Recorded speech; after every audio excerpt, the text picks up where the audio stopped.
the clockmaker's daughter who controls time in dreams. In a village where no clocks tick, where candles burn backwards, where a single dream can swallow a century, she arrived, blindfolded, silent, the daughter of a clockmaker who builds time but never sells it. No one knows her name. No one hears her speak. But when she closes her eyes, the sky turns violet, the dead whisper, and the future writes itself in blood. This is not just a story. This is a warning from the folds of forgotten time. One girl, one dream, and a choice that will unmake the world, or stitch it back together with her final breath. Stay here. Listen, because the moment you stop watching, time may stop with you. In the far reaches of an old kingdom where maps faded into mist, there stood a village no one could name, for it had long forgotten its own. The village lay nestled in a cradle of pine-covered hills and wrapped in fog so thick it seemed to muffle not just sight, but sound, and something else too. Something no villager could name, though each one felt it deep within their bones. It wasn't that time had stopped in this village. That would suggest it had once moved. Here time simply never was. The sun rose and set, yes, but it did so with a strange laziness, casting golden light that never truly warmed the skin. Seasons shifted, but crops ripened and withered at their whim, ignoring the calendar. No clock had ever worked within its borders, and no bell ever rang on cue. No one remembered birthdays or how many winters they had seen. People simply were, until they weren't. The villagers lived by instincts passed from mouth to ear across uncounted generations. Wake with the crow of the crows, eat when the stomach gnawed too loudly, sleep when the stars swam thick. They had no written records, no historians, and no clocks. Only the oldest among them, wrinkled like parchment and silent as stone, sometimes whispered of a time before the stillness, but none could say if they spoke truth or dream. Then, one gray morning, long after the dew had kissed the fields but before the fog had lifted from the roofs, the sound of wooden wheels crunching gravel broke the silence. It was such a foreign sound that people dropped their tools and froze in place, as though hearing the song of some extinct bird. A cart approached from the northern path, the one road that twisted through the black pines and was said to lead to nowhere. No one ever came from the north. No one returned who tried. Upon the cart sat an old man hunched beneath a robe darker than midnight. His hair was long and white, tucked beneath a wide-brimmed hat speckled with rust and time. The horse pulling the cart was thin but not tired, its eyes reflecting an eerie awareness, as if it too knew it did not belong. But it was not the old man that made the villagers press their backs to their doors and whisper into each other's ears. It was the girl beside him. She was no older than 10, but her presence demanded stillness. She wore no shoes, no jewelry, no expression. Her dress was simple linen, though it shimmered in ways linen ought not to. Most disturbing of all, her eyes were hidden behind a long black ribbon wrapped thrice around her head. A blindfold, yet she moved as if she could see every detail. The cracks in the stones, the turn of every face. She did not speak. She did not smile. She merely sat with her hands resting in her lap, her fingers wrapped tightly around a small gear. Bronze, maybe gold, too large for a necklace, too small for a wheel. The cart stopped at the heart of the village. The old man climbed down, his bones cracking with every motion. He said nothing for a long time, only turned and began unloading strange items from the back of his cart. Wheels with teeth, rods of polished iron, pendulums wrapped in silk. A dozen clocks, all silent, none ticking. The villagers gathered cautiously, as they always did when something new threatened to disturb the still water of their days. They stared at the man with eyes narrowed by fear and curiosity. Finally, the baker's wife stepped forward. She had always been the boldest. "What is your name, traveler?" The man's voice was like gravel and wind. "I have no name worth remembering." "And your purpose?" she asked. "I fix what should move," he said, setting down a heavy clock face. "And I silence what should not." The villagers whispered. Superstition lived strong in their bones. They did not trust magic, nor men who carried it without shame. The local priest, a stout man who had never seen a miracle but feared them deeply, stepped forward. "You'll find no work here. No clocks, no time." "I know," said the old man. "That is why I came." He turned back to his cart and began unloading the last piece. A narrow wooden sign, faded and cracked, with carved letters in a language none recognized. Then he opened the door of an old shop, long abandoned, walls covered in ivy, and stepped inside with a blindfolded girl. The villagers did not follow. For many days after, strange sounds came from the shop. The click of gears, the hum of grinding metal. Now and then, something more unsettling. A melody played on unseen chimes, whispers that made the dogs growl and the windows rattle. Children began to have strange dreams. They dreamt of staircases that spiraled into stars, of clocks with no hands that beat like hearts, of the girl with the blindfold standing on water that rippled in reverse. In their dreams, she spoke. Her voice was soft and cold. "Do you remember what you lost?" When the children woke, they could not explain what they had seen. Some wept, some smiled. One refused to speak at all. Soon, one of the villagers, an old woman who had once been a midwife, dared to speak to the clockmaker. She found him in the shop, bent over a half-built clock with 12 faces and one eye. "What are you making?" she asked. "A gate," he replied. "To where?" He paused. Then he said, "To yesterday." The woman left without another word. That night, a firefly flew in circles above the village square long after midnight. The moon shone with a strange hue, neither silver nor blue, but something that made even the shadows shiver. The next morning something had changed. No one knew what, no one could name it, but they all felt it. The air had rhythm, sort of pulse, and when the blacksmith returned to his forge, he found a small pocket watch sitting on his anvil. It was open, its hands unmoving. A note sat beside it, written in perfect ink. "Wind me only when ready." The blacksmith laughed and set it aside. But the next day, he noticed the watch had ticked once. And then again the next day. Just once, then silence. Children reported hearing the sound of ticking beneath their pillows. Elders stared at the sun too long and claimed it now moved slightly faster. Fear began to grow. The priest demanded answers. The villagers knocked at the clockmaker's door, but no one came. At last, the door creaked open, not by hand, by itself, and the girl was standing there, no longer a child, not yet a woman, still blindfolded. She held a clock in her hands. It had no hands, no numbers, only reflections. Looking into it, each person saw a different image. Memory, regret, voice. Then she spoke. Her voice rippled like water touching stone. "Time has not forgotten you," she said, "only hidden itself." The villagers fell silent. The wind blew, and the clock in her hands ticked once, then again, and time began to wake. That night none slept. The stars moved like dancers across the sky. The moon vanished, reappeared, and vanished again. Shadows lengthened and twisted, whispering secrets in voices that were not human. And from deep within the earth, the forgotten gears of an ancient world began to turn. The village would never be the same, nor would time itself. In the heart of Hollow End, behind ivy-choked stone walls and crooked wooden beams, the clockmaker's workshop stood like a wound in the fabric of the village. Its windows glowed faintly at night, pulsing with unnatural light, and during the day, the air around it felt heavy, as though time itself held its breath whenever someone passed by. No one dared enter. No one even knocked. They simply hurried their steps and prayed their shadows did not linger too long near its door. It was said that inside, clocks were built but never sold. Dozens of them, some small enough to fit inside a pocket, others taller than a man. Their hands spun in patterns that made no sense. Some forward, others backward, some in tight circles that defied logic. The villagers spoke of wooden gears that bled oil like blood, of pendulums that swayed despite no motion, and of timepieces that ticked only when no one watched them.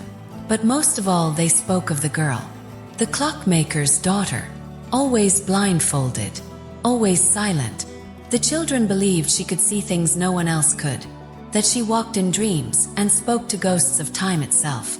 The elders said she was not a child at all, but a vessel. The baker once swore he heard her humming a lullaby in a tongue he had never heard, and the sound made his flour spoil overnight. The seamstress refused to sew after glimpsing the girl through a crack in the window. She said her needle began threading itself backwards, undoing stitches she hadn't made yet. No one knew why she never opened her eyes. The old man spoke to her often, though never aloud. They communicated through silence, glances, and the rhythm of ticking. He would work through the day, though day meant little in Hollow End, and when the mist thickened and the village slept, he would rest his hand on her shoulder, and she would nod as if she had already heard what he had not yet said. Some believed he spoke to her only in dreams, that she lived in both realms, ours and another. And perhaps it was true, because those who slept began to dream of her, standing in fields of frozen gears, walking across oceans of melting clocks, speaking with no mouth, seeing with no eyes. Each dream left behind a piece of something strange, a forgotten memory, a shifted scar, a sense of having aged by decades overnight. The blacksmith's son stopped speaking altogether. He claimed the girl told him a secret in his dream, a secret so powerful it would unravel the stars if spoken. His father tried to force it from him, but the boy simply wept, staring at the clouds. Then one day the village priest, a stern man named Father Drenwick, decided he would end the nonsense. He would confront the clockmaker, enter the workshop, and prove there was no magic, only madness. He did not return for 2 days. When he did, his hair had turned white. His robes were torn, as if by thorns that grew inward, and he carried no cross, no book, no voice. He simply walked to the edge of the village, fell to his knees, and whispered a prayer in a language no one had heard before. After that, no one approached the workshop again, but the clocks began to tick louder. One by one, they appeared in strange places. A small one on the windowsill of the bakery, ticking backward. Another embedded in the center of a tree that had not existed the day before. One hung from the neck of a lamb, chiming each time it blinked. The village was no longer at rest. The rhythm was returning, but the rhythm was wrong. Time now curved, looped, stuttered. A child aged 10 years in a day, then forgot her own name. Rain fell in reverse, climbing back into the clouds. The butcher claimed to have bled a goat that had already been sold last week. Still, the clockmaker said nothing, until the night when the girl stood in the center of the workshop, surrounded by clocks that ticked without order. She raised her blindfolded face to the rafters, and for the first time she spoke. "It is nearly time." The words echoed through the village like thunder. Doors blew open. Candles extinguished themselves. The river behind the mill froze solid, despite the warmth in the air. The villagers huddled in their homes, afraid to sleep, yet unable to keep their eyes open. And as they drifted into dreams, each one found themselves in a workshop far too vast to be real, standing before a giant clock with no face, only reflections. Reflections of themselves, but twisted, older, younger, bitter, crueler. And behind the clock stood the girl, her blindfold gone, eyes glowing with starlight. She said nothing. She simply pointed to a gear turning in the air, spinning faster and faster. And then they all awoke, gasping, weeping, changed. The clockmaker, in his silent way, began assembling something massive, a device that stretched floor to ceiling, its gears too complex for mortal minds. Pulsed like a heart, it whispered in metal. It remembered things that hadn't happened. And all the while, the girl stood beside it, her blindfold returned, waiting, listening, becoming, because the clocks weren't just machines. They were invitations to a dream that was no dream, to a world where time could be rewritten. And Hollow End had already accepted. Each night, when the village of Hollow End sank into uneasy silence, and the fog curled tighter around chimney tops like coiled serpents, the girl slipped away.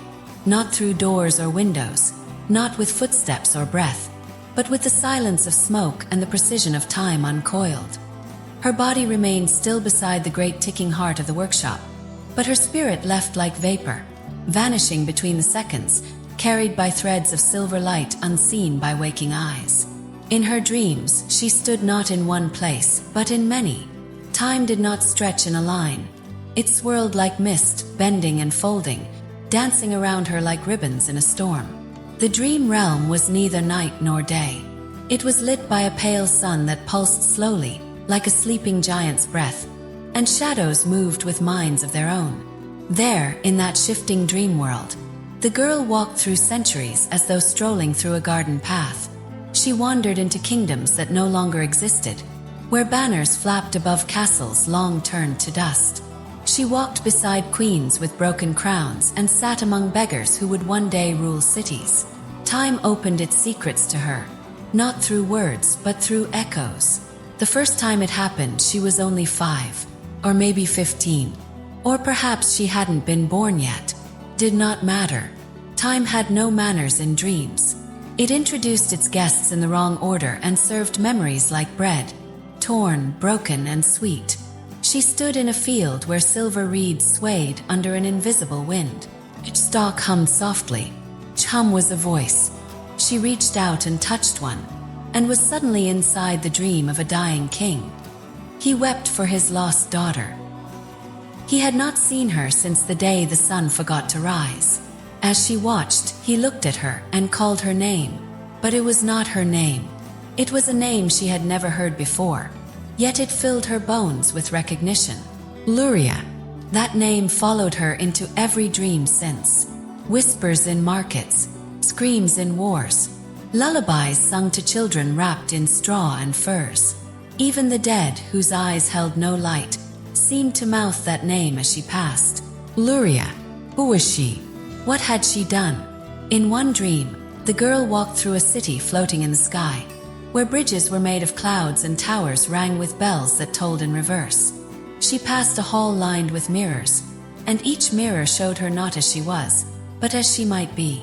One image showed her as an old woman holding a burning clock, another as a child cradling a universe in her palms. One showed her blindfolded as always, but smiling.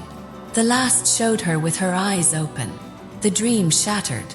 She woke gasping, cold sweat tracing her skin. The clockmaker was already watching her. He said nothing, only turned back to his work.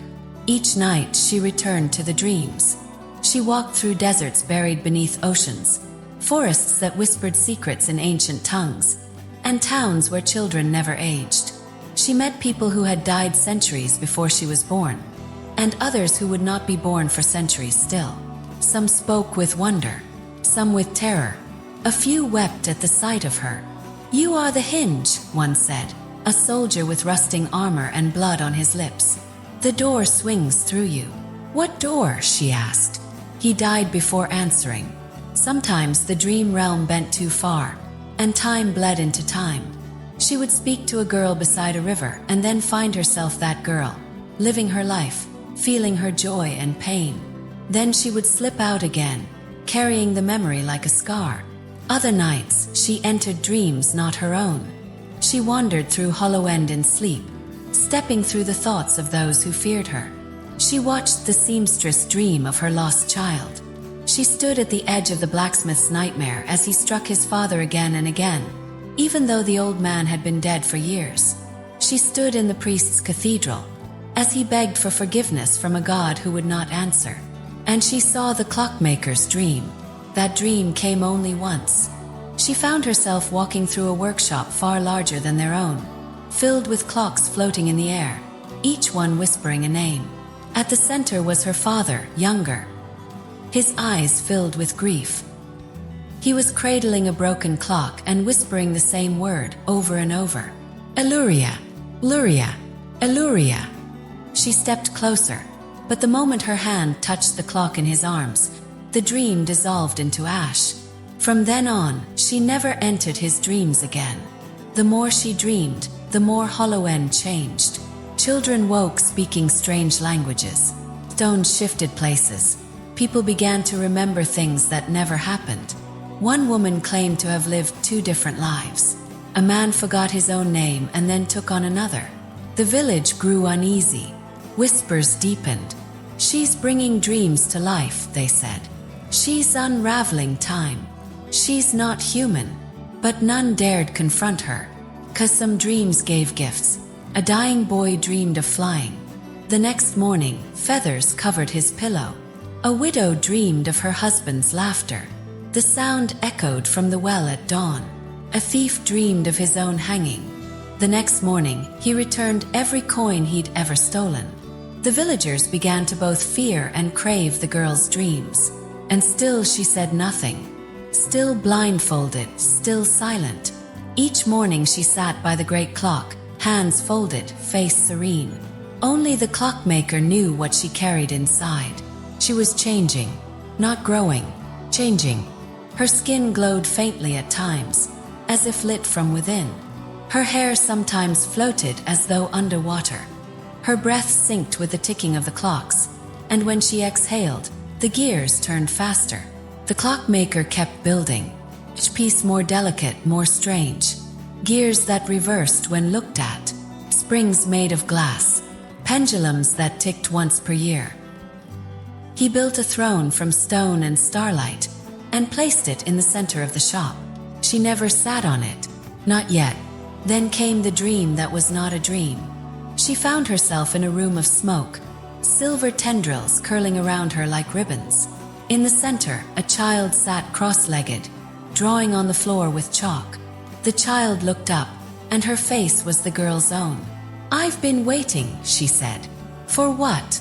For you to open your eyes. I can't, because you're afraid. I'll lose everything." Child shrugged. "You already did."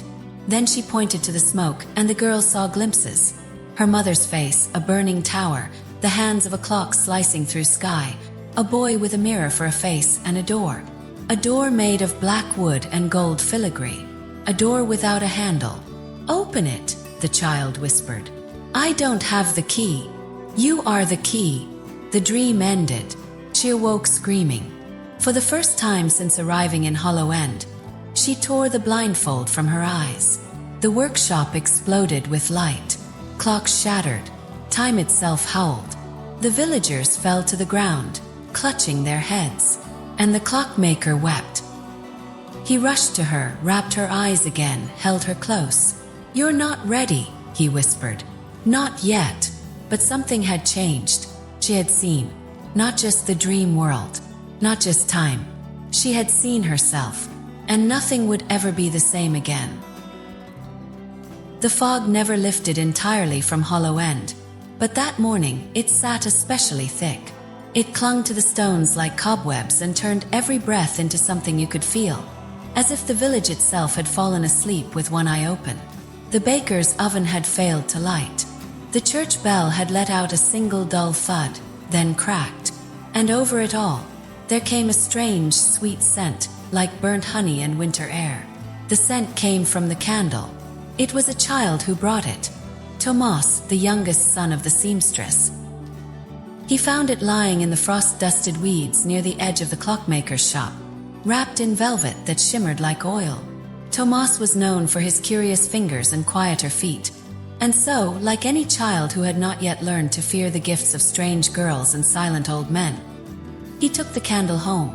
It was ivory in color, but deep within it swirled veins of silver and pale gold. It was warm to the touch, even in the cold of Hollow End. No wick showed, no label, just a tiny etching along the base. A crescent moon with 12 ticks scratched around it, like a tiny clock frozen at midnight.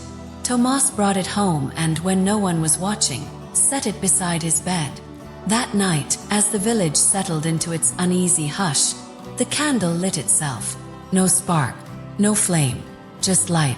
A soft silver glow rose from its core, and the wax began to move, but not melt, stretched upward, slowly, gaining height. In the morning, the candle was taller. Tomas told his sister. She laughed. He told his mother. She crossed herself and threw a cloth over it. But that night, even beneath the cloth, the silver glow returned. And the candle grew again, By the third morning, it stood nearly a foot high. It had not been more than half that when he found it.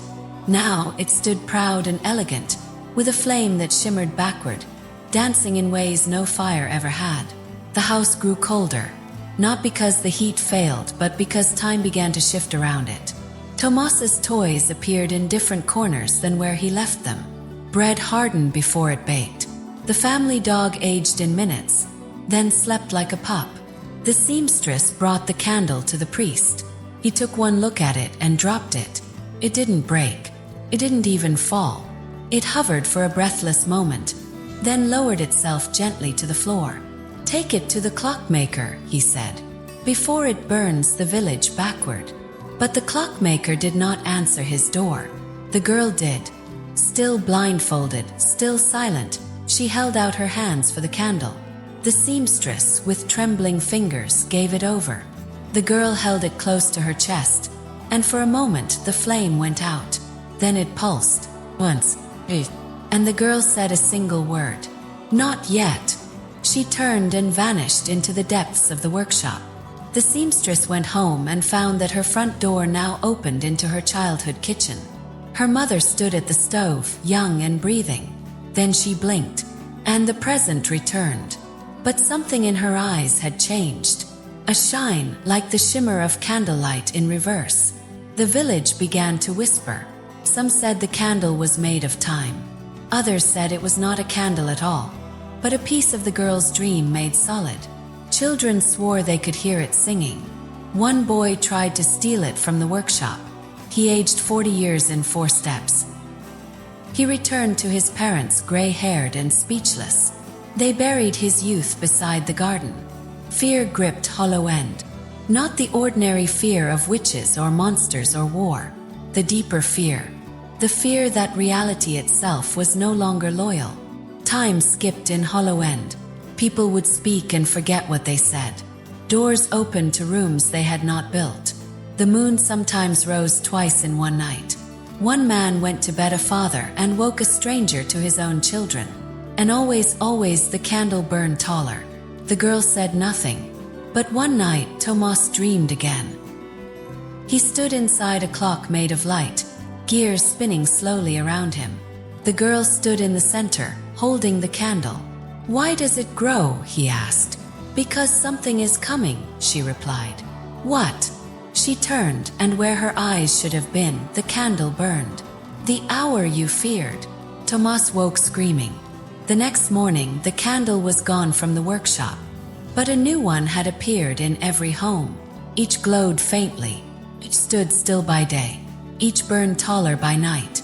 And in every house, the same dream repeated. The girl, the gears, question, and the answer. The hour you feared. The villagers gathered in the square. They begged the clockmaker to stop it. He stood before them, gray as ash, voice low as thunder. "It cannot be stopped. It can only be guided." "Guided where?" someone shouted. He looked to the sky. "Into remembrance. Or into ruin." The candles kept growing, until they towered in each home, brushing ceilings, humming with power.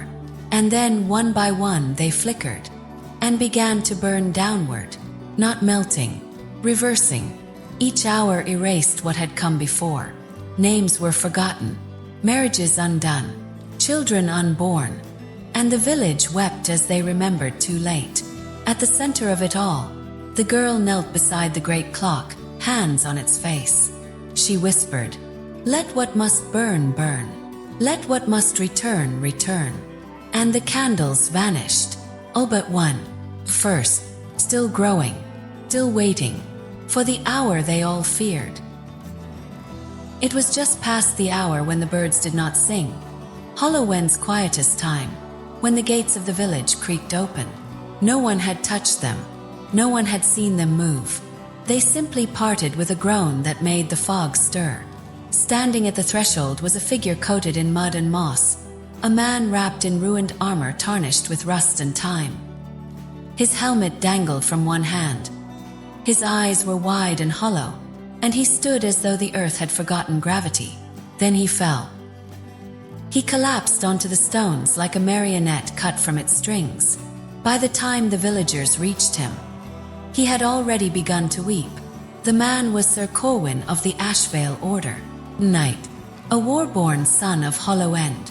10 years ago, he had left the village through that same gate, promising victory in the name of a king no one remembered. He rode with a banner bright as fire and armor polished to mirror the sun. That day, 100 people watched him leave. Now he returned alone, and not a soul among them had seen him age. His hair was the same coal black, his beard untouched by gray. Even the scar on his cheek, a wound he'd had since boyhood, still looked fresh. But his eyes were older, far older. The clockmaker, when he heard the whispers, came to the gate. He said nothing, but he looked at Corwin with the expression of a man who recognized a ghost. The girl came too, blindfolded, barefoot, silent, and when she reached out and touched Corwin's brow, he slept, peacefully, like a boy rocked by song.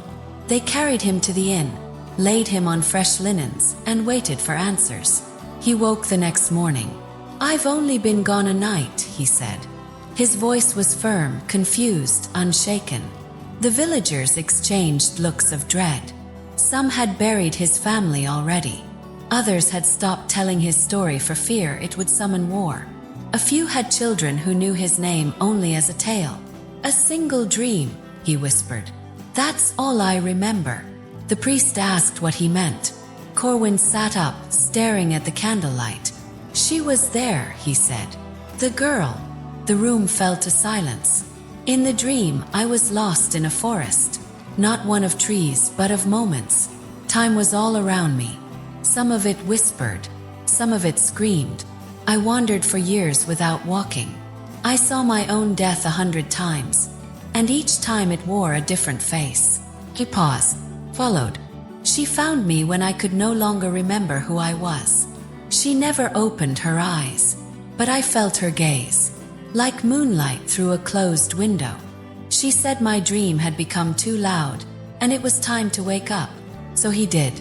He returned with no sword, no banner, no stories of war, only a dream, a blindfolded girl, and a deep, unshakable certainty that something in Hollow End had changed.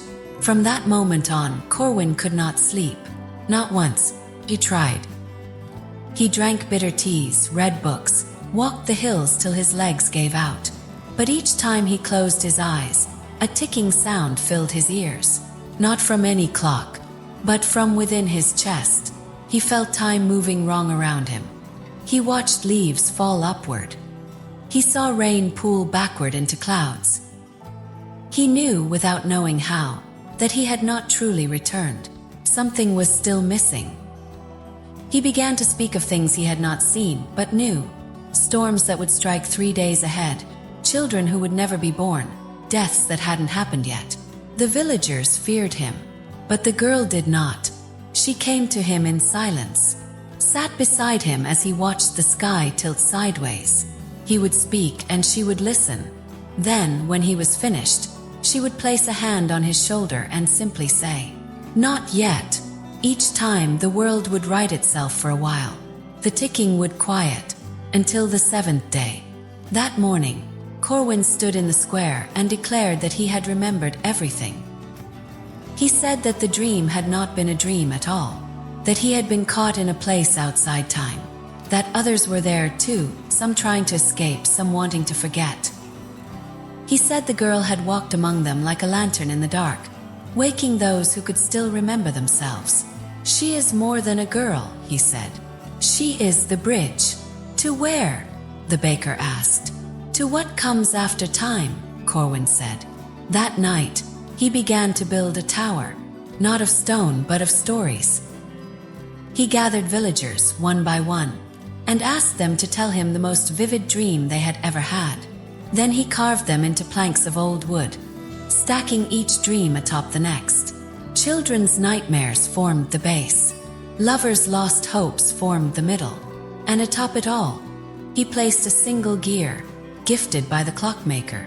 The tower made no sense, should have fallen, but it stood. And from its peak, a bell began to toll. No one could hear it, but they felt it, in their ribs, in their memories. And on the 10th night, Corwin vanished again. No one saw him leave. No footsteps marked the road. But at the edge of the village, where he had first returned, the girl stood beside a candle that burned in reverse. And beside her, a suit of armor stood upright, hollow but warm. Inside the breastplate, a single line scratched in with a finger. "I am still dreaming." And the village of Hollow End knew then. The dream had not ended. It had only begun. In the realm where time curled like smoke and moments swam like fish through water, the girl walked. Her steps made no sound. Her shadow stretched forward and backward, split in two directions.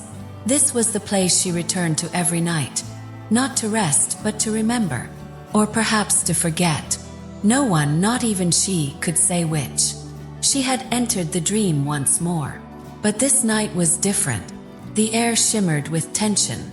The clouds above pulsed with colorless lightning, and the ground shifted with every breath. Time was uneasy, as if something had awakened before it should. She walked past the field of ticking lilies, where the flowers bloomed in reverse and the pollen carried memories. She moved beyond the river of whispers, where each ripple was a conversation between stars. And then she reached the place she had never seen before. A hall, endless, built of obsidian and moonlight. Its walls hummed like 1,000 ticking clocks. At its center stood a single object, a mirror. It rose taller than the tallest tree. Its frame was silver, but the kind of silver that looked wet to the eye. Veins of gold danced through it, pulsing slowly, and its surface shimmered not with reflection, but with something else entirely. She stepped before it, and saw nothing. No face, no blindfold, no trace of who she was. Instead, the mirror showed moments.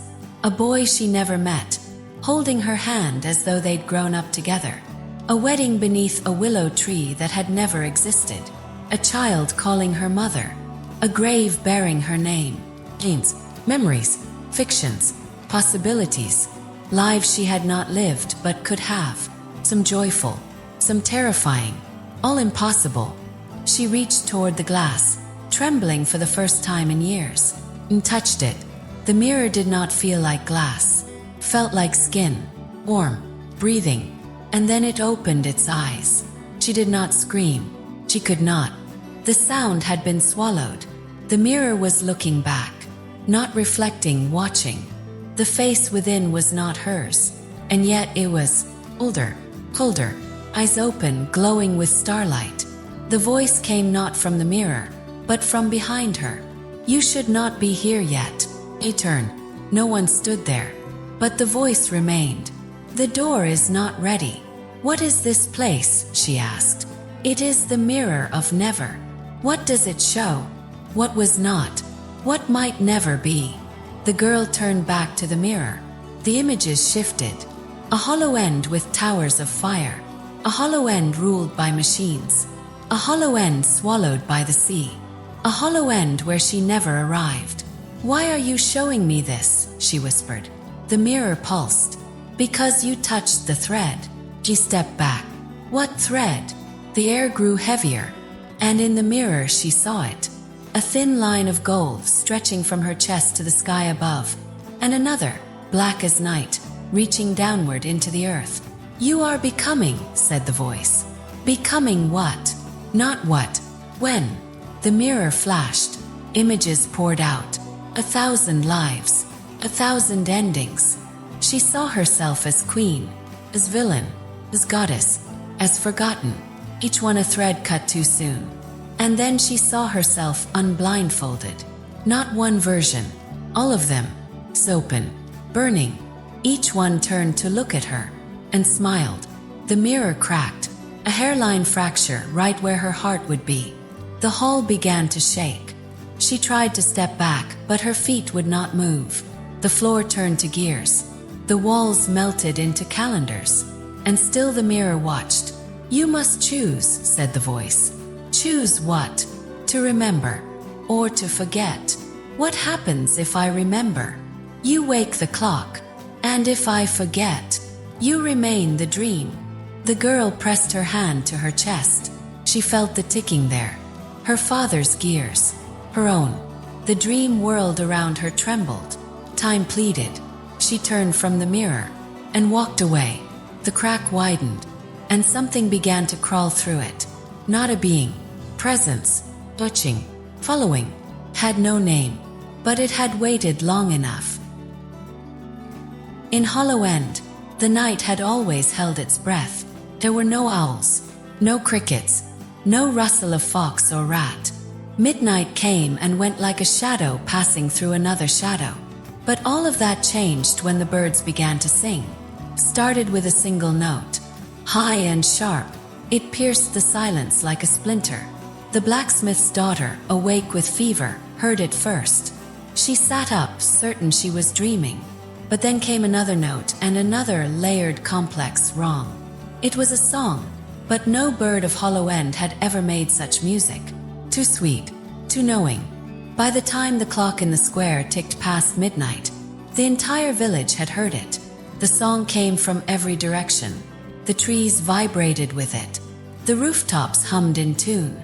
And the birds, if they could be called birds, did not fly. They hovered, still as carved ivory, their feathers glowing faintly silver, eyes like polished black stones. No one slept that night. When morning came, the song stopped, as if it had never been. But fear remained.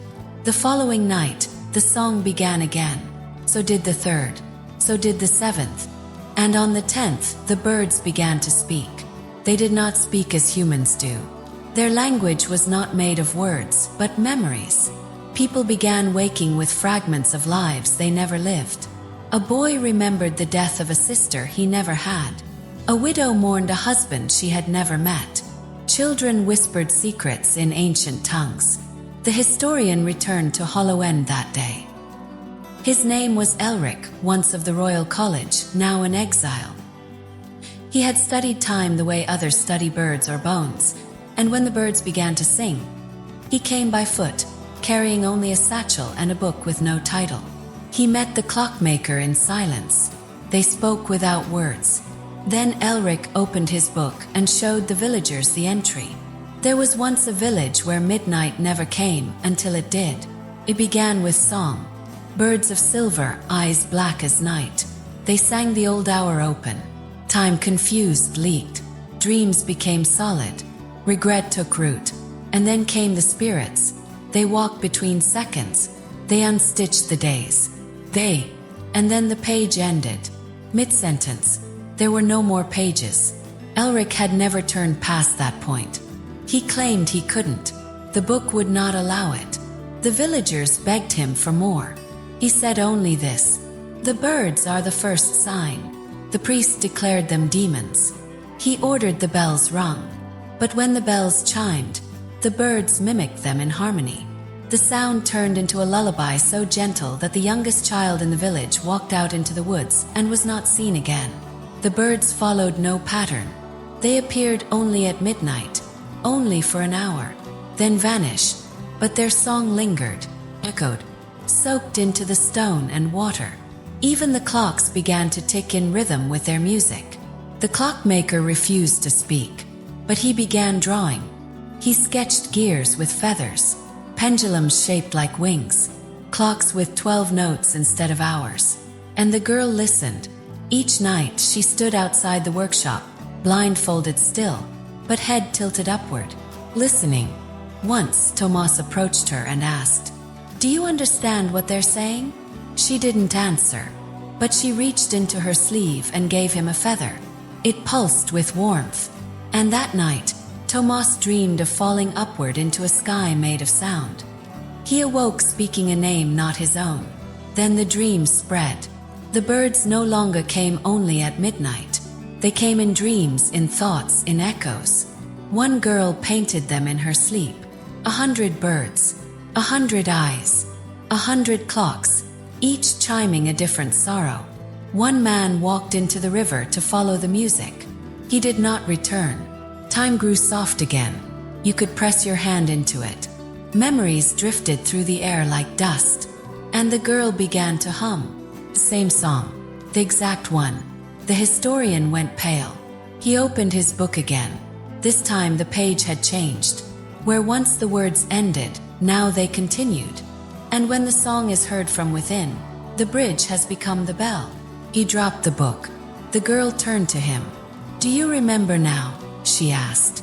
Elric began to cry. He knelt before her. "You were never the daughter. You were the hour."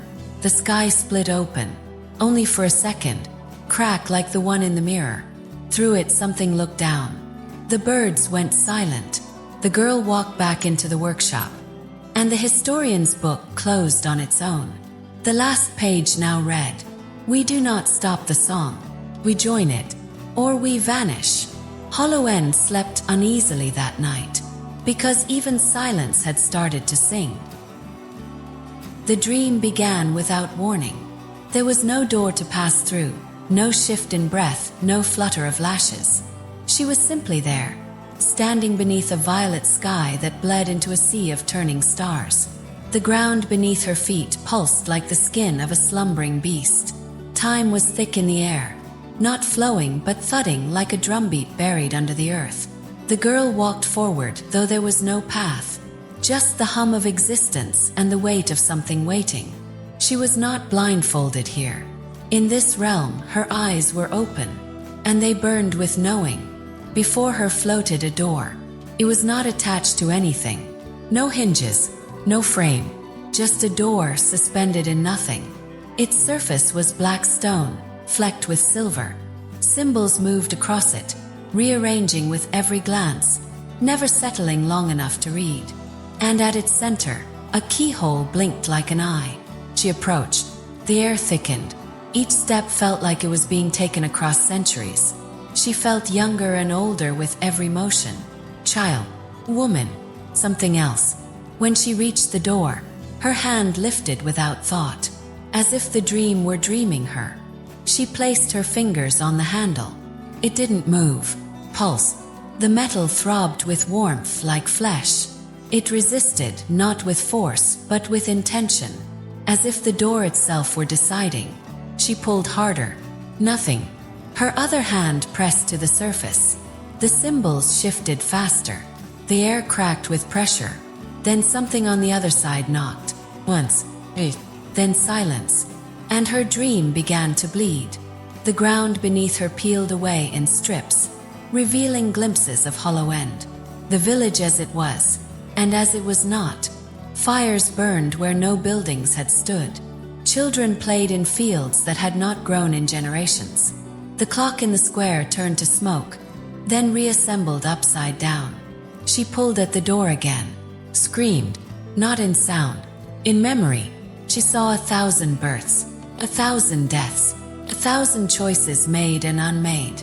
Chwana lock, Chwana key. She needed the right one.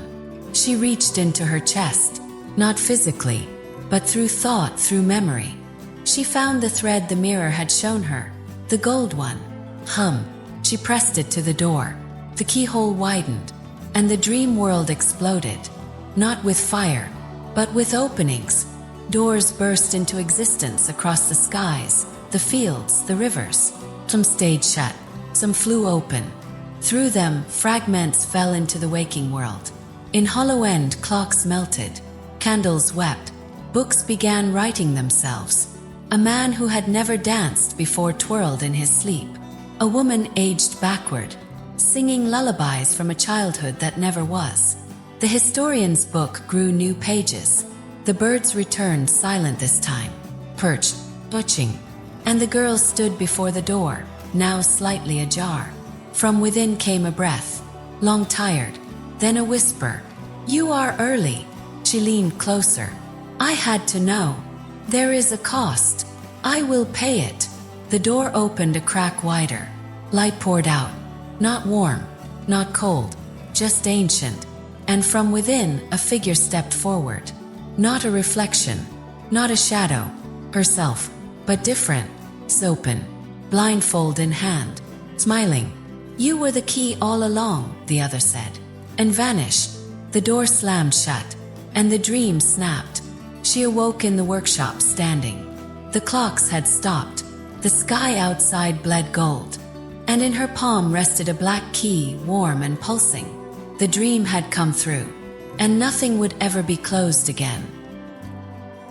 The first sign was the sky.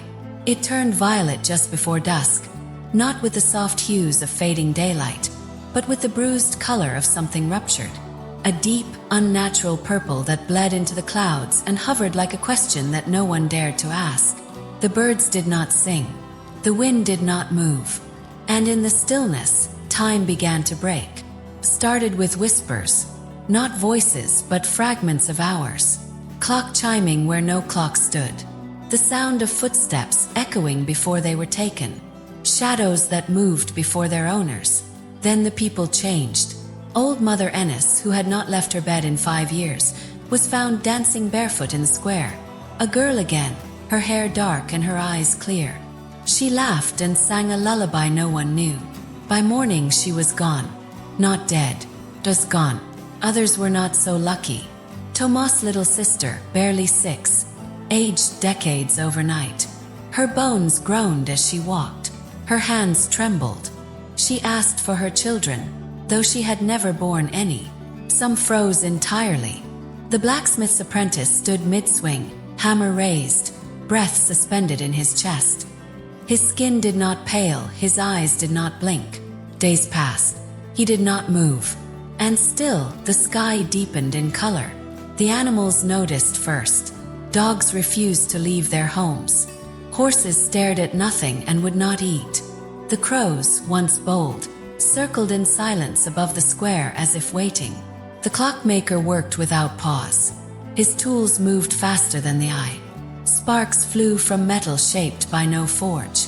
He spoke to no one, but the clocks he built had changed. Their faces showed not numbers, but phases of the moon. Their hands ticked with the rhythm of heartbeats. Each one glowed faintly, not with light but with memory. The girl's sleep became violent. She cried out without sound. Her body arched. Her breath stopped and restarted. And then, on the 4th night after the sky turned violet, she screamed. The scream shook Hollow End, split windows, bent trees, cracked the bell in the tower that had not rung since the birds. It was not a cry of pain. It was the sound of something ancient remembering its name. And with that sound time tore. Not all at once, not like cloth, more like paper soaked in oil, peeling back in layers. The village staggered. People fell to their knees as the air thickened and twisted. Some wept, some vanished. One man became a child and then a skeleton in a blink. The girl awoke standing, surrounded by shards of dream. Her eyes were wide open. The black key still pulsed in her palm. She stepped outside and Hollow End rippled like water. Buildings bent at wrong angles. Trees grew backward. Rivers flowed in spirals. She did not flinch. She raised the key and the air hissed. 1,000 cracks raced across the sky. From one of them a figure fell. A woman in armor that shimmered with stars. Her face was not human, though it was kind. She landed without a sound, looked at the girl and bowed. "You opened the first gate," she said. "I had to. Then you must hold it. For how long? Until the wheel completes its turn." And she vanished. No one else saw her. But the sky grew stranger. Time began to echo. A scream heard once repeated again and again. Laughter followed hours after it began. People argued about things that hadn't happened yet. The historian read a sentence that erased itself. When he tried to rewrite it, his ink floated from the page. In the forest, a tree grew in reverse, unleafing itself until it became a sapling, then a seed. And always at the center the girl stood, butching, changing. She no longer walked. She glided. Her shadow split in 3 directions. The villagers begged the clockmaker to stop her. He refused. "She is not breaking time," he said. "She is freeing it." From what? From us. Then came the skyfall. A rain of light, sharp as knives but soft as snow. It did not burn. It remembered. Those it touched saw every moment of their life in an instant. Joy, the grief, the forgetting. Some could not bear it. Others changed. One man who had been cruel his whole life fell to the ground and began planting flowers. A thief returned every coin he had ever taken, then vanished into the woods. The baker sang. The priest tore out the last page of his holy book and wept, and the girl turned to the workshop. Inside, the great clock ticked once, just once, and the sky turned black. Not with night, with history. The stars that appeared were not stars. They were memories. Every eye that looked up saw something different. Their first kiss, their greatest mistake, a moment that never happened but should have. The girl raised the key, and the stars blinked. Once, then all at once, time had been torn open, and there was no going back. They gathered at dawn, beneath the broken bell tower where time once rang like thunder. The sky still wore its strange violet hue, but there were no birds, no wind, no sounds except the steady tolling of a single bell that had no clapper. It echoed from everywhere and nowhere. The sound was not heard so much as felt, in teeth and bone, deep in the soul. The elders had made their decision. The girl would face the tribunal. She did not resist. She walked willingly, barefoot and silent, as the villagers formed two lines along her path. Some turned their faces away. Some wept. Some touched their foreheads in fear or prayer. Few looked her in the eyes, 'cause now they knew. The girl was not like them. Since the skyfall, too many things had changed. Time no longer obeyed. Children grew into elders in a blink. Rivers ran uphill. Songs played before they were sung. The birds had stopped watching. The historian had vanished, leaving only ash and a single phrase burned into his desk. She is the dream. The tribunal had not met in over a century. They were the bellkeepers, a sect older than the village itself. Cloaked in robes dyed with moon soot and stitched with threads of sun-faded time. They lived in the caverns beneath Hollow End, where clocks were forbidden and silence was sacred. Their ears were trained to the movements of ages. Their tongues had tasted only truth. They summoned her by name, not the name the villagers used, but her true name, Luria. She entered the stone chamber carved beneath the roots of the world. It was circular, lit only by a pool of liquid light that rippled when she stepped near. Around her, 12 robed figures sat in thrones made of bell metal, polished so long they reflected dreams. The first keeper spoke. "You are accused of rending the order." Another added, "Of trespassing beyond the walls of mortal dreaming." A third voice like cracked stone said, "Of opening the gate before the hour." She did not speak. They asked, "Do you deny it?" She shook her head. "Then you accept the judgment." She raised her gaze. Her blindfold was gone now. Her eyes, when they met theirs, reflected stars that had not been born. "I accept nothing," she said. The chamber stirred. "Then speak," one whispered. "Defend yourself." She stepped into the center of the circle. The light clung to her feet like silver threads. "I was not born," she said. "I was made, not by hands but by moments. I am the echo of a choice never made, the child of a promise forgotten. I was sent, not summoned." Gasps rippled through the tribunal. The air trembled. "You speak like one of the forged. I am what happens when a dream refuses to end." "Blasphemy." "Truth." One elder stood. His voice shook. "We know what you are." From beneath his robe, he held up a relic, a shard of mirror still cracked, still breathing. "You are not a girl, not a child, not of Hollow End." He threw the shard into the light. It floated, spun, and then displayed 1,000 images. All of her, yet none of them. Different ages, different faces, different endings. In one, she held a sword of sunbeams. In another, she wore a crown of frost. In many, she burned. "You are the anchor," the elder said. The chamber darkened. Another elder rose. "When time unravels, it seeks a tether, vessel, a weight. You were that weight, but you learned to float. You broke your bindings, and now time is afraid." Aluria stepped toward the mirror shard. "I did not ask for this, and yet you chose." I chose to know. The pool beneath her feet began to churn. Then know this, the eldest elder said. You have one trial left. What trial? To dream without waking. A silence fell. Then the pool surged upward, engulfing her. The tribunal vanished. The bells rang. And she fell. She fell through centuries, through stories, through possibilities. She saw a hollow end where she ruled. Another where she never came. A timeline where the village was made of glass, and time was sold in bottles. Another where she was hunted by those who feared her. Each version judged her. Each version asked, was it worth it?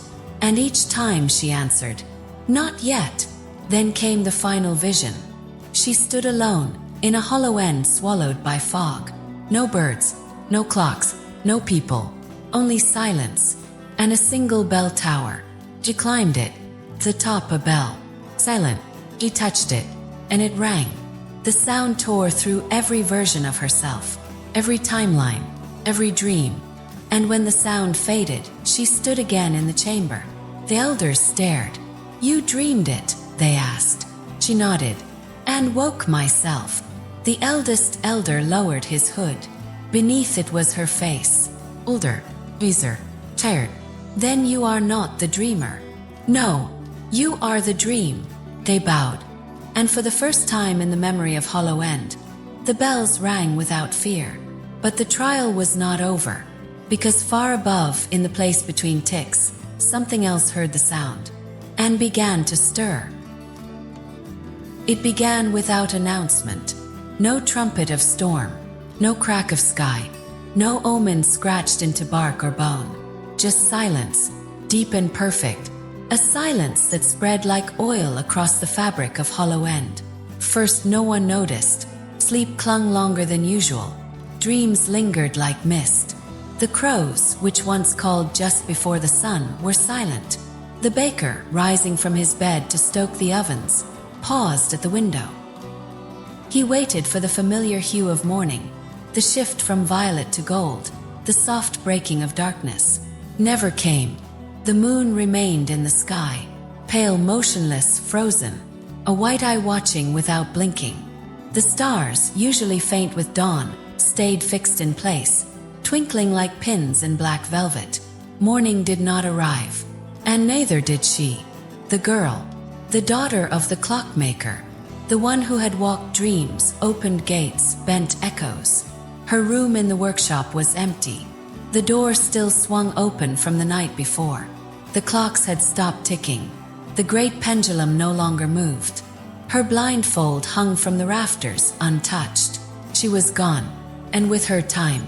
The villagers came out slowly, one by one. They stood in the square, blinking upward, waiting for a sun that would not rise. Some wept without knowing why. Others shouted to the sky, demanding an answer.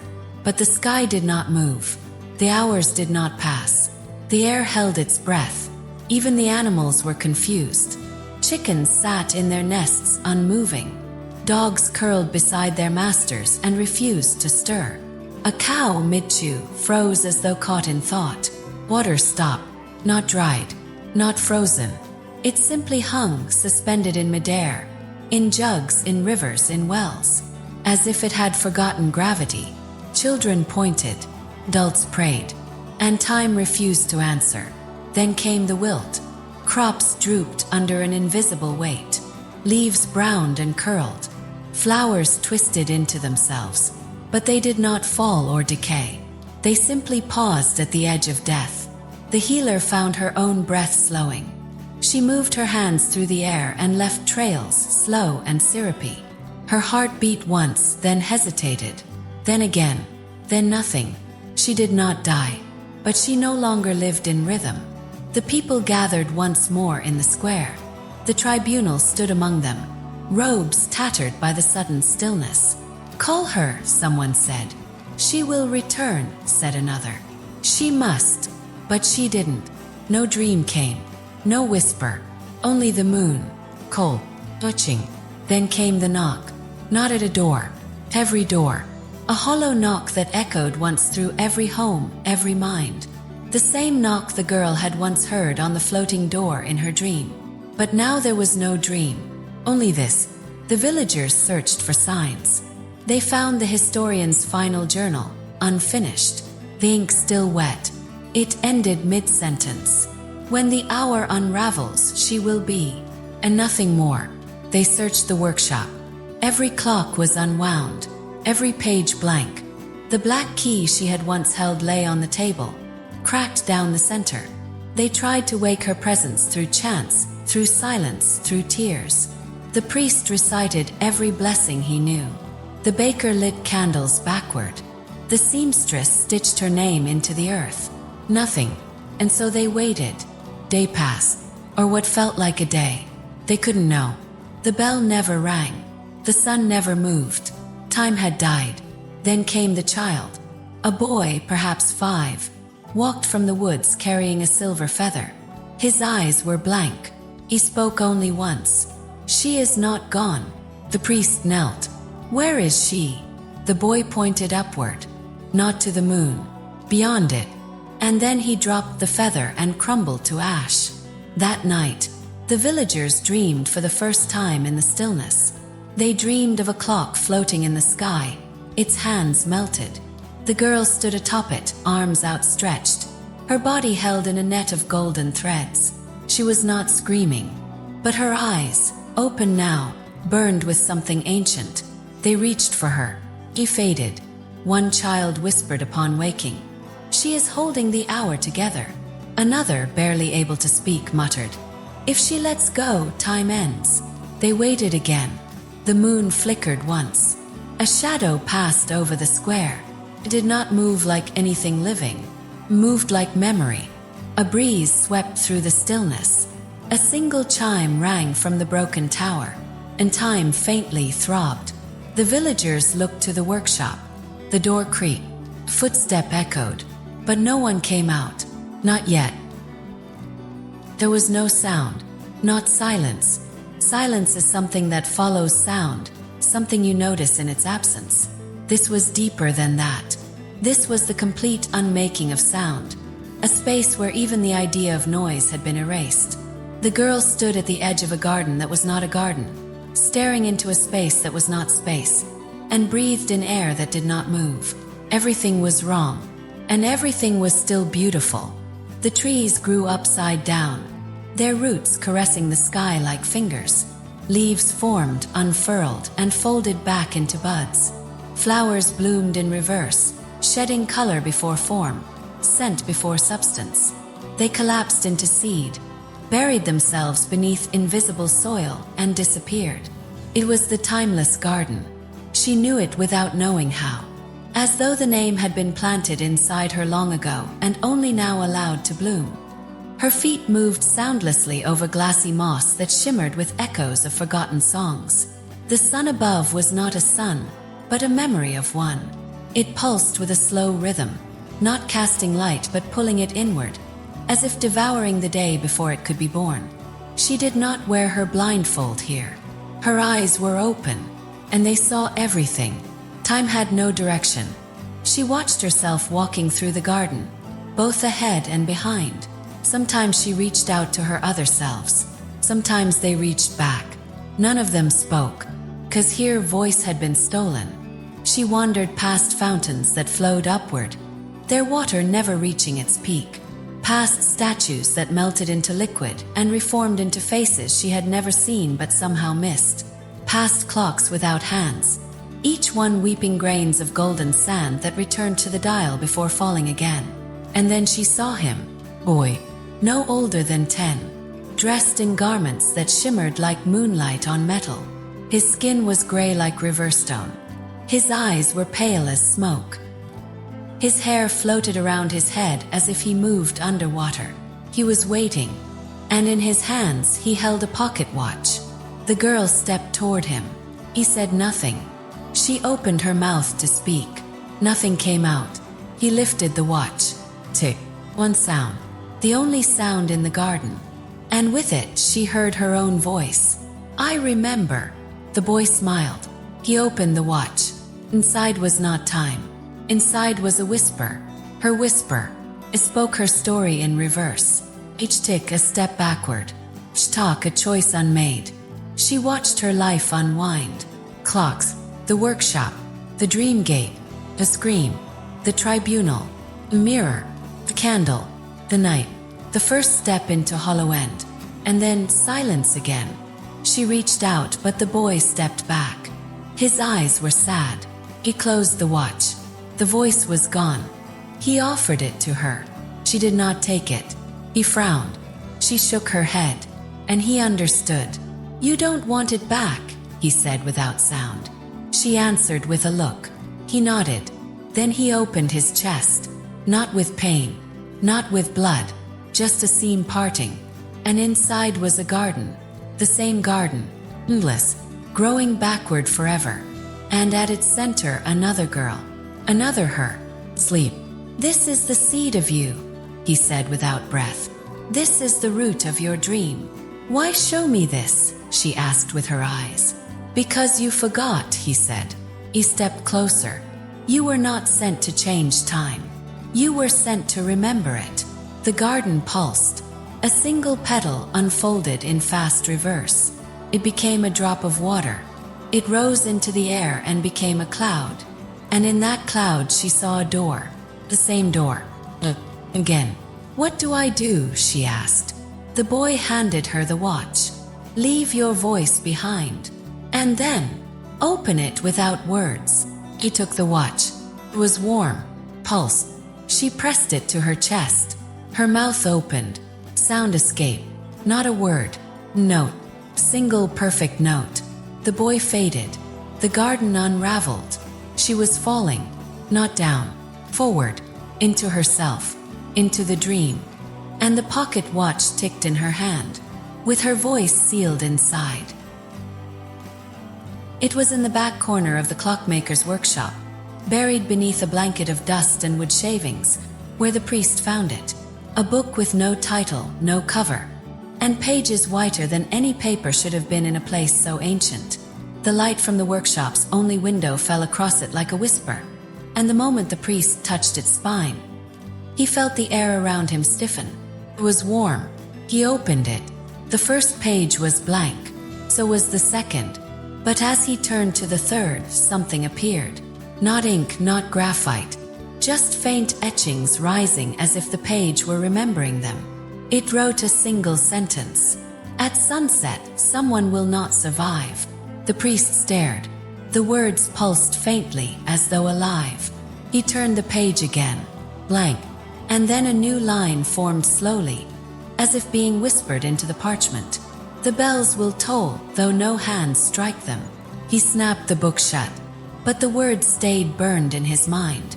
He staggered out of the workshop into the square. The village still held its eerie calm, the sun unmoving, the clock stilled, the birds absent. He called a gathering. The villagers came, wary and wide-eyed. He showed them the book. They did not understand, until he opened it again. This time more pages were written. The seamstress will mend something she never tore. The child who never spoke will utter a name not his. A voice sealed in time will try to escape. Gasps rippled through the crowd. These were things no one should know. Things that hadn't happened. The child cried out. The seamstress dropped her needle. The mute boy whispered, "Eluria." The book pulsed. And then a new line appeared. "The dreamer must be judged." They turned to the priest. He swallowed hard. "Who writes this?" No answer. Just another line. "She does." He read it aloud. Someone screamed. The villagers surged into the workshop. But it was empty. The girl was gone. The clocks had not moved. And yet something deeper hummed, like breath behind stone. The book remained open. Now its pages began filling faster. The hour is near. The gate is open. The wheel turns. Each word carved deeper, glowing faintly. The script neither ancient nor new. The villagers read in silence as their names appeared. Next to each, a line. "Will choose. Will forget. Will return. And one. Will die." The sun had not moved in days. And yet the book said, At sunset, the choice will be made. The priest tried to burn the book. It did not burn. He buried it. It returned to the workshop table. He threw it in the river. The river turned to ink and refused it. There was no escaping it now. The book was not just writing time. It was becoming it. And every word was a step toward something. That evening, if it could be called evening, the light shifted, slightly, enough for shadows to lean. And the bells rang. No hands moved them. No wind stirred them. But they rang. Each chime echoed with a name. Chime a heartbeat. And then the final page turned. The one who remembers must choose. The book began to vanish, page by page, until only one line remained. The end will be the hour she decides to forget. The villagers wept, because for the first time in Hollow End, the future had been seen, and it had written itself into them all. It arrived on a tide that no one saw, not from sea or stream, for Hollow End had neither. But one morning, at the foot of the broken sundial in the village square, lay a conch shell unlike any other. It gleamed with shifting colors, as though each grain of its surface remembered a different sunset. Its edges curled inward in impossible spirals. At its center, a keyhole. The children found it first, and like all things curious and cursed, they brought it to the clockmaker's workshop. But he was not there, nor was the girl. Only the shell waited. The seamstress picked it up. She heard it. Not the ocean, not wind, a whisper. It was not language, not sound, but memory pressed into her mind like the faint print of an old scar. She dropped it. The blacksmith dared next. He heard laughter, his own, from when he was a boy, chasing a kite made from parchment and thread. A day he had forgotten. The kite tore in the wind, and he had wept. But the whisper didn't tell the memory, gave it back. By nightfall, every villager had heard something. Name, date, sound. Then the clockmaker returned. He held the shell to his ear, closed his eyes, and wept. "Dreamwalkers," he whispered. No one knew the word. He placed the shell on the center table. The keyhole shimmered. Not an opening, but an eye. He told them the truth. There had once been many who kept time alive. Not by building it, not by controlling it, by dreaming it. Dreamwalkers born every few centuries. Each one tethered to the flow of time by threads no tool could see. They slept through timelines. They traveled not in distance, but in sequence. Some kept history from folding. Some delayed catastrophe by dreaming around it. And some, the strongest, became anchors.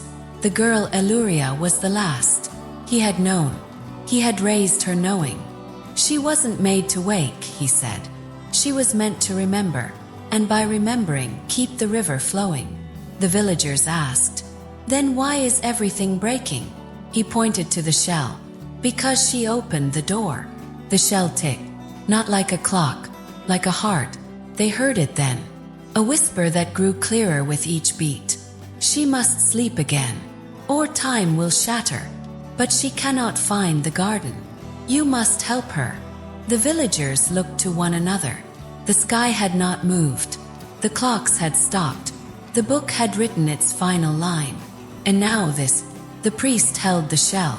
It whispered, "The wheel is off its track." The seamstress held it. It said, "She has forgotten how to dream." The mute child held it, said nothing. Then he spoke, "Show her." He placed the shell beside the cracked mirror, beside the book, beside the black key. All three pulsed in rhythm. Then the shell cracked. A light emerged. From it rose a shape. Not human, not spirit. Memory. A dreamwalker long forgotten. One who had once guided time. It knelt before the shell. Spoke to the air. "Daughter of thread and gate, of mirror and sound, hear us. You have wandered too far into the waking. Return. Sleep." But she did not come. The figure faded. The shell dimmed. And the final whisper echoed. "She is the last. But she does not want to be." The villagers looked to the sky.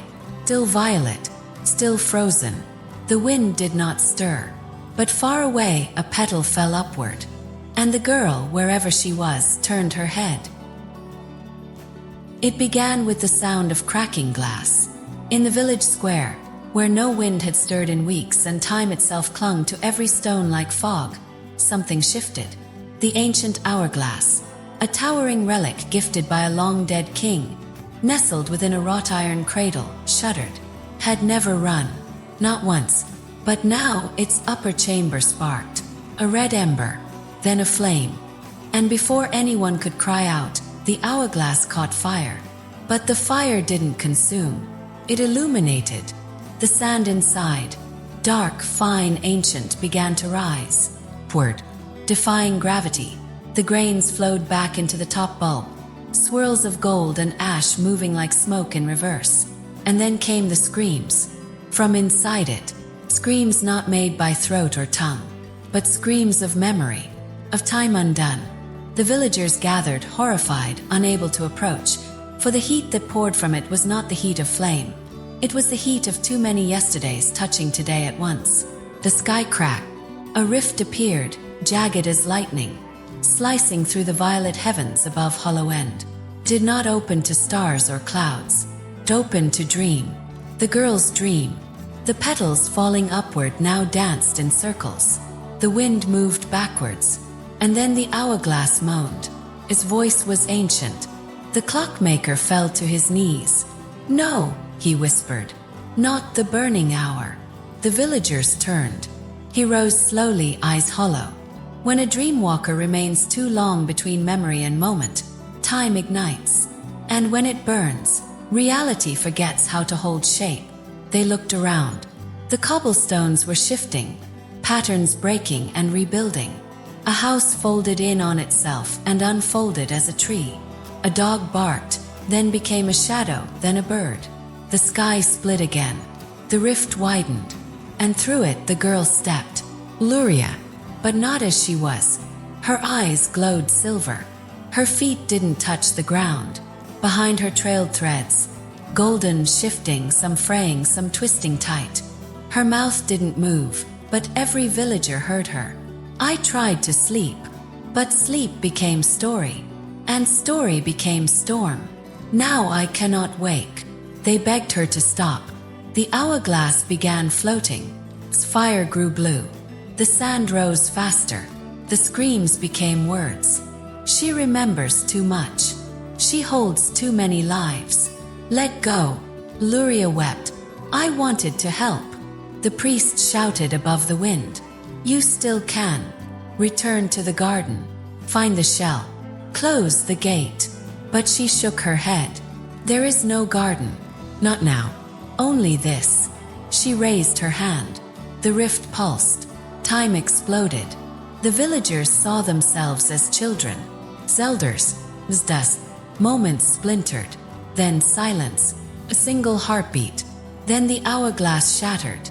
But instead of shards, it burst into clock hands. Dozens, hundreds, spinning in the air, each one ticking a different rhythm. They embedded into the ground, the walls, the sky, each one ticking, each one anchoring. Luria collapsed. The threads behind her snapped. The rift shrieked, and then sealed. The sky stilled. The wind sighed. The petals fell. Downward finally. The hourglass was gone. But in its place time returned. The villagers rushed to the girl. She breathed, but did not speak. Her eyes closed. The clockmaker whispered, she sleeps. And the sun, for the first time in weeks, moved. Fraction. Enough to remind them time lived. 'Cause she dreamed. She drifted, no longer bound by breath or body. In the aftermath of the burning hourglass, Luria lay still to the eyes of the waking world, her chest gently rising, her face pale as snow. But in the dream realm she floated, and she was not alone. Threads surrounded her, tens, then hundreds, then uncountable. Each one shimmered in a color beyond name, spun from memory and possibility, past and not yet.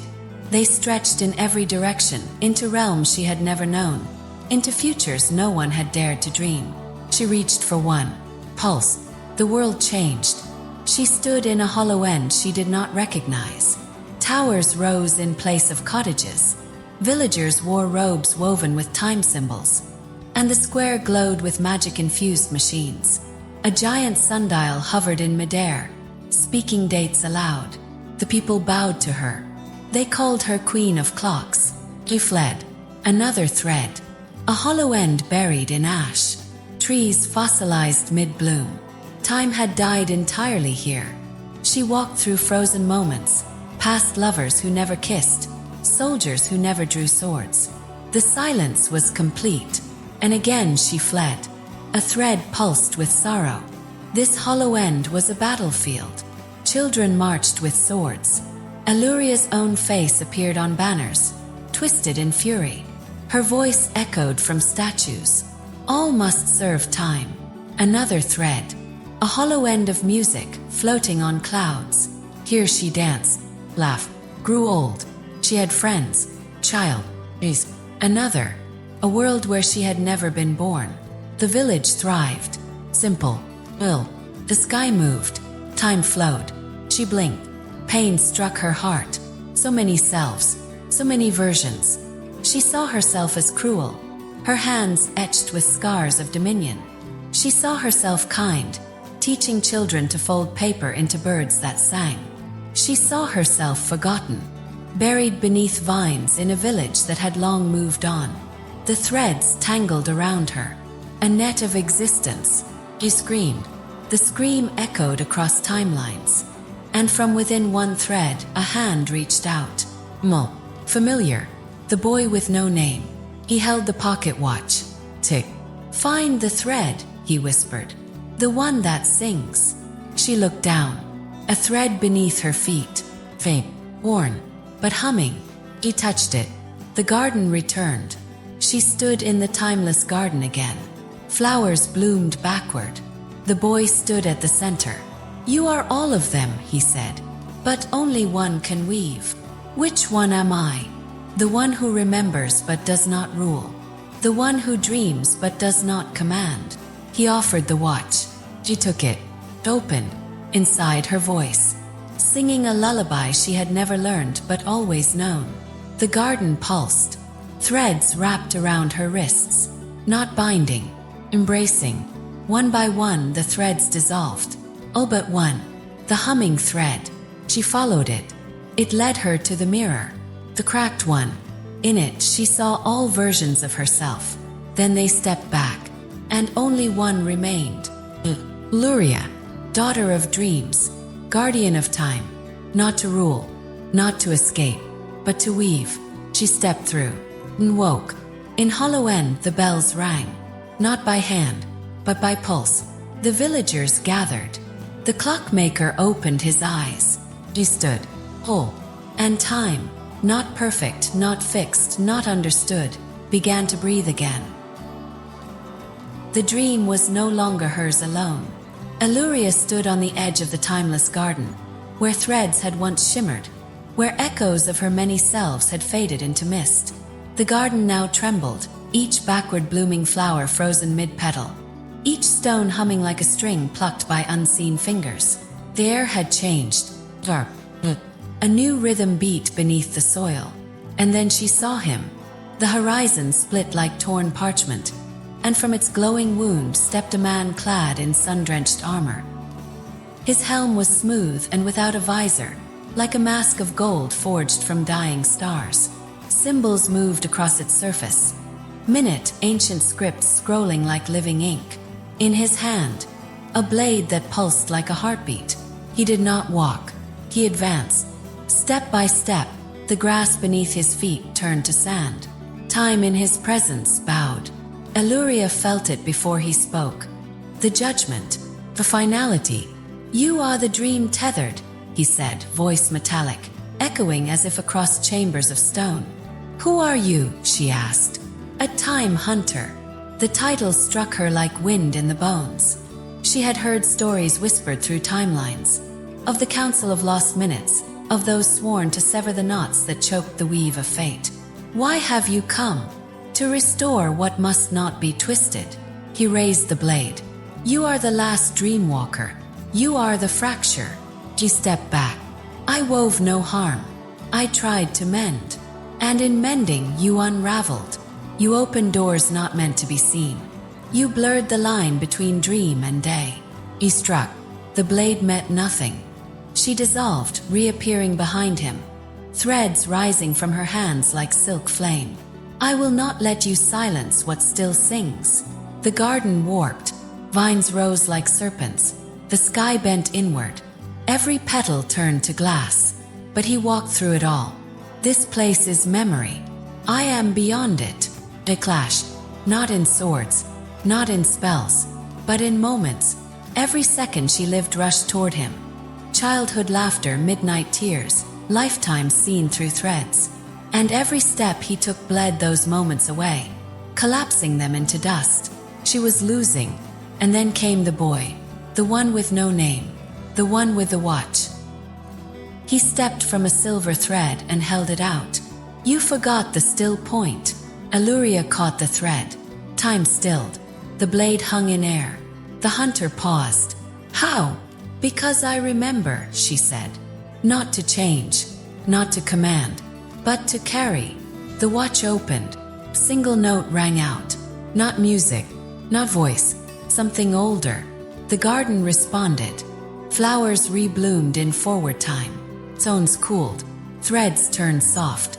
The hunter stepped back. You do not seek dominion. I seek to keep time alive, not chained, not conquered. He looked at the blade, then at her. Then he knelt. The blade dissolved into sand. The council sleeps, but I will carry this back. Illyria nodded. He vanished into a fold of light, and time ever so gently breathed, not in fear, but in trust, for she had faced judgment, and remained true. Above the threads wove again, not tangled, not severed, but guided. She turned toward the horizon. The dream was hers again, but now it listened. The dream shimmered. Illyria walked beneath skies the color of melted opals, where no stars shone, only spirals of sleeping fire. Beneath her feet, the ground pulsed like a drumbeat, echoing the rhythm of her thoughts. The time hunter was gone. She had woven the thread that banished him, folded his essence into a dream so deep, even he could not slice through it. A false hollow end waited for him there, a loop of endless sunrise, a world so perfectly still that he would never suspect it was unreal. She should have felt victorious. Instead, something gnawed. It began as a whisper, then a shadow, and then a voice, his voice, not from beyond the dream, but inside her. Did you really banish me? Or did I plant myself within you before the blade fell? She froze. The sky darkened. Perhaps you are still in the garden, the voice mused, dreaming of defeating me. Illyria spun, searching. The boy with the pocket watch was gone. The flowers bloomed forward and backward at once. The mirror, the cracked one, appeared in midair. In it her, then not. Another version. Child, sitting on a bed of hay, clutching a wooden clock. Is wide, terrified. You are dreaming, child, said the hunter's voice. A clever dream, but a dream nonetheless. No, Illyria whispered. The girl in the mirror smiled. Not kindly, cruelly, mocking. You imagined a village with no time. A clockmaker father, boy with no name. You imagined threads, trials, gardens, bells. The mirror cracked further. But why? The reflection reached out. Because you are asleep in a barn. An orphan. Unwanted. Forgotten. The sky bled. Illyria fell to her knees. Not true. Not true. But the dream pulsed. Wavering. The village faded. The scent of the timeless garden vanished. Only the ticking remained. One tick, one tock. Inside her skull. You invented hollow end, the voice hissed. You invented the watch, the council, the burning hourglass. 'Cause you were alone. Because dreams are kinder than truth. Tears blurred her vision. Stop. Let it go. Wake up. Face the straw, the dust, the hunger. Her hands shook. The threads unraveled. The books melted. The candle that burned backwards sputtered.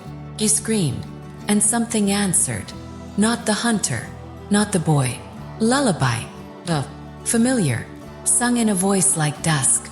Sleep, little spinner, threads to sew, winds to carry, seeds to grow. Her mother's voice. A voice she never remembered hearing, but knew by heart. The mirror cracked apart from its spilled light, and within that light, the pocket watch. Still ticking, still real. Aluria reached for it. Her fingers burned. She grasped it anyway. You are not just a dreamer, whispered the voice inside the light. You are the dream. The village returned, not fully, flickering, but present. The hunter's voice screamed in rage. You cannot hold both truth and fiction. I must, she answered. No one else will. And the boy appeared at the garden's edge. His eyes were not kind now. They were mirrors, reflecting her pain, her doubt, her strength. You are the last dreamwalker. Am I real? He tilted his head. Is a flame less real because it flickers? Luria stood. The sky stitched itself whole. The threads returned. But now they ran through her fingers like water. Teddy. The village breathed. The mirror dissolved. The voice of the hunter faded. I remember now, she whispered. I made this place, but not from nothing. I made it from longing, from love, from memory. And so, said the boy, it lives. They stood in silence. The last stitch held. The dream within doubt, held. And the bells rang. Time breathed. Luria smiled. Not because she had won, but because she had chosen to believe. In the early hush of dawn, as hollow ends stirred under a sky painted in mournful grays, the clockmaker emerged from the depths of his workshop with a wooden bundle in his arms. The villagers paused in their routines, sensing the weight of something final. He walked to the square, where the remnants of the burning hourglass still smoldered. There, on a raised stone, he unwrapped the bundle. Inside lay a clock unlike any other. It was no larger than a loaf of bread, carved of dark elderwood veined with silver threads. Its surface bore symbols even the oldest monks could not decipher. At its center, a small golden pipe curved like a bird's neck, its mouth ready to sing. Beneath it, nestled in the wood, was a winding key shaped like a tear. The villagers gathered slowly. The boy with no name watched from the back.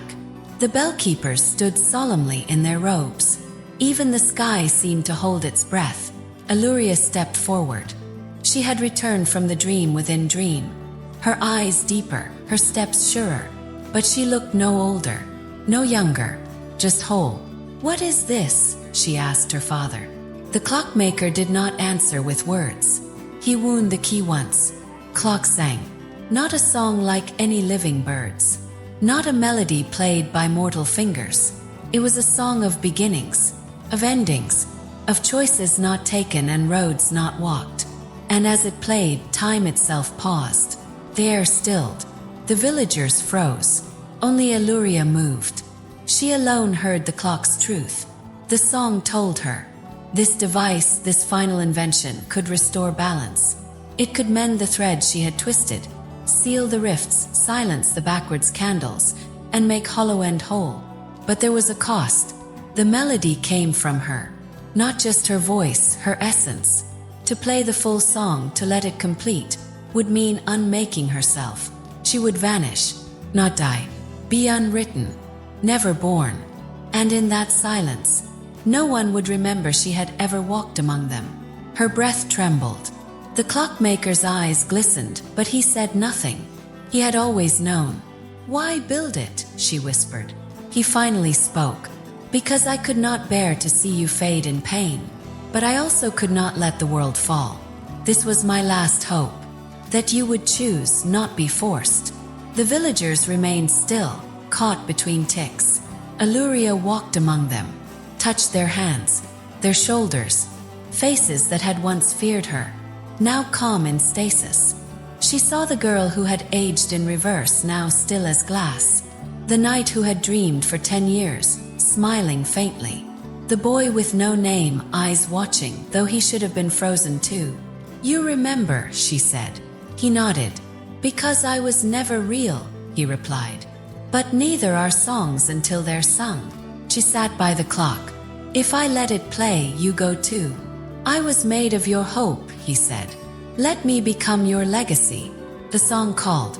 She looked at her father. He nodded. Illyria placed her hands on the clock. And the second verse began. The villagers blinked. Time moved. The square shimmered. Crops grew upright again.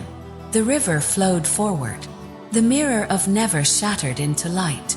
The thread stopped trembling. The hourglass reformed. And in the center, the girl who had kept time in dreams began to fade. Her skin turned to light. Her voice became wind. The villagers, now aware, wept. The clockmaker's tears fell onto the cobblestones. And as the final note rang, a breeze swept Hollow End. Warm, whole. The clock closed its mouth. Silence. Then a single chime from the chapel bell. Life resumed. But something had changed. The villagers could not name it. They remembered time being broken. They remembered being saved. They remembered a song. But not the singer. The workshop was empty.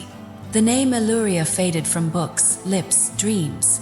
Yet every now and then, in the hour before dawn, a lullaby drifted through Hollow End. Sleep, little spinner, threads to sew. The boy with no name wandered the streets, placing flowers on a stone where no one lay buried. The clock in the square never ticked, but sometimes it sang, and time, quietly, wept in gratitude. The sky burned violet at the edges. It was neither day nor night in Hollow End. The stars were gone, yet the sun had not risen. The village breathed in a quiet that didn't belong. Not silence, but stillness. A frozen hush, as if time had stepped aside to let something ancient walk through. The streets were empty. No footsteps, no bird calls, no flicker of a candle in windows that should have been lit. Then a sound. Heartbeat, not from within a chest, but from the world itself. Like the ticking of a clock with no hands, buried beneath the skin of the village. At the edge of the square stood the burning door. The door Illyria had once seen in her dreams, sealed and pulsing with unknowable time. It had no hinges, no frame. It simply floated there, aflame with golden fire, untouched by wind or weather. And before it stood Illyria. Her cloak trailed like mist. Her eyes shimmered not with light, but with memory. She no longer belonged entirely to the world. She had walked threads of destiny, faced hunters made of minutes, and sang the world back into motion with a clock that knew her name. Now all paths led to this. Behind her, the village waited, unknowingly, for the dawn. But the dawn would not come until she passed through the door, because time had stopped again. And the only way to restart it was for her to become what it needed. She reached for the handle, though there was none. Instead, her hand met fire. But it didn't burn. It welcomed. A voice whispered behind her. Illyria, Clockmaker, her father, or the man who had loved her like one. He held nothing in his hands. No invention, no clock, no answer. Only sorrow, only pride. You don't have to, he said. I do, she answered. He nodded. I won't remember you. I know. He took a step closer, trembled, then stopped. Will you be alone? She smiled gently. No, I'll be everywhere. And then she turned and stepped through. The door closed like a sigh. And the moment it did, the sky split open. Not in terror, in breath. The moon fell back into place. The wind resumed its path through wheat and branch. Water flowed again in the wells. The children in their beds stirred as dreams returned. The elders blinked, stretched, and spoke names they hadn't remembered in decades. Time moved. Hollow End was whole. But Illyria was gone. No one recalled her name. No one recalled the clockmaker's daughter. Not in words, not in records, but in feeling. In the soft hush just before the sunrise. In the sudden knowledge of when to speak and when to pause. In the way the church bell now rang at the perfect moment. She remained.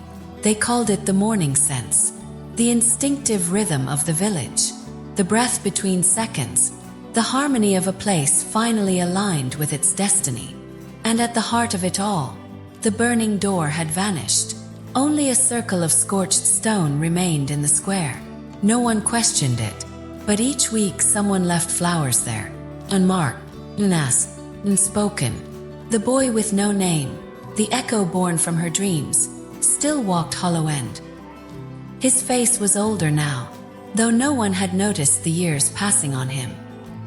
He carried with him a small silver watch, cracked, silent, but still warm. When asked what it was, he only smiled. She was real, he would say. But no one knew who she was. Still, they believed him. In the monastery of the Bell Keepers, an ancient manuscript now bore a single new phrase. When time breaks, she shall dream it whole again. No monk admitted to writing it. No ink had been used. And yet, there it was, inscribed in gold. The time hunter never returned. The mirror of never was lost, scattered into 1,000 sunbeams that now danced each morning on the river's surface. Children played in its light. Unaware, they skipped through what had once been destiny. In a dream beyond dreams, in a realm that held no shape, no name, no border, Illyria watched. She did not have a body. She did not need one. She was time now. The breath before decision, the pause before love, the ache before grief, the hope before change. And she was not alone. She felt the other dreamwalkers, long sleeping across realms, stirring as balance returned. Their murmurs joined hers, not in speech, but in rhythm. Together, they sang the universe into consistency. Each note became a moment, each harmony a day, each breath a second. And Hollow End, thrive. No great monuments were built. No wars were waged. No heroes emerged. But crops grew. Children laughed. Lovers held hands beneath old trees. And when villagers listened closely, they heard, faintly, the ticking of a clock with no hands. The clock that sang. The one that did not count time. Created it. At the very center of the village square, where the door once burned, the clockmaker now sat each morning with a fresh cup of tea and a smile he did not know the origin of. He had no daughter. None he remembered. But sometimes, in the corner of his dreams, he heard a lullaby. Sleep, little spinner, threads to sew, winds to carry, seeds to grow. And he would wake with tears on his cheeks, not of sadness, of recognition. One morning, a girl walked past him. She looked like Illyria, but younger, and not her, just a child. She paused beside the scorched stones, tilted her head as if listening, then smiled, and moved on. The clockmaker watched her go. He turned back to his tea, and for just a moment, one flicker, the clock in the square ticked once. Just once. Sound like hope, sound like memory, a sound like a name forgotten but never lost. Illyria. Time stirred, and the dream continued. And so, the dream ends, but somewhere a clock still ticks. In silence, in shadow, in the corners of forgotten time. If her story stirred something in you, if you felt the threads of time tighten around your breath, if you remember a name you never knew, then this world is not done with you yet. Subscribe now, brave dreamer, 'cause there are more secrets, more stories, and more forgotten legends waiting in the sands of time. Tap the bell, and let the next tale find you, before time forgets you.